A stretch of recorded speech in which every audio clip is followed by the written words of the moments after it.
नमस्कार मित्रांनो, लग्नानंतर होईलच प्रेम मालिकेच्या पुढील प्रोमोमध्ये आपल्याला खूपच जबरदस्त असा ट्विस्ट पाहायला मिळणार आहे। तर आता काव्याचे डोळे जेवणाच्या कार्यक्रमासाठी सगळेच जण तयार होऊन पुढील कार्यक्रमासाठी गुरुजी येण्याची वाट बघत असतात। तेवढ्यातच लगेच गुरुजी तिथे येतात। तेव्हा सगळ्यात अगोदर मालिनी काकू गुरुजींना काव्याची कुंडली पाहायला सांगतात। तेव्हा मात्र गुरुजी तिची कुंडली पाहतात आणि अचानक गंभीर होऊन जातात। हे पाहून मालिनी काकू म्हणतात की काय झालं गुरुजी, काव्याची डिलिव्हरी सुखरूप तर पार पडेल ना? म्हणजे तसं काही संकेत दिसते का तुम्हाला? तेव्हा आता गुरुजी म्हणतात की हो, मला आता हे स्पष्ट संकेत दिसतं की काव्याला तिच्या बाळाच्या जन्माआधी तुमच्या घरामध्ये दडलेलं एक मोठं सत्य सामोरे जावं लागणार आहे। आता ते सत्य काव्याच्या सामोरे येताच तिला आणि तिच्या बाळाला वाचवण्यासाठी अनेक संकटाला तोंड द्यावं लागणार आहे। तर आता मात्र गुरुजींना असे भातिक करताच काव्य लगेच गुरुजींकडे घाबरून पाहते आणि विचारते की गुरुजी, नेमकं काय म्हणत आहे तुम्ही?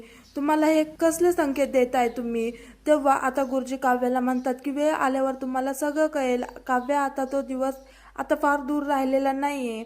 पण काळजी करू नकोस काव्य, कारण काव्याला मला आता असं स्पष्ट संकेत दिसतं की तू तुझ्या मातृत्वाच्या अग्निपरीक्षेमध्ये नक्कीच पास होशील आणि तुमच्या घरामध्ये बाळाचे येण्याचे तुमच्या पुढील आयुष्य पूर्णपणे बदलून जाईल।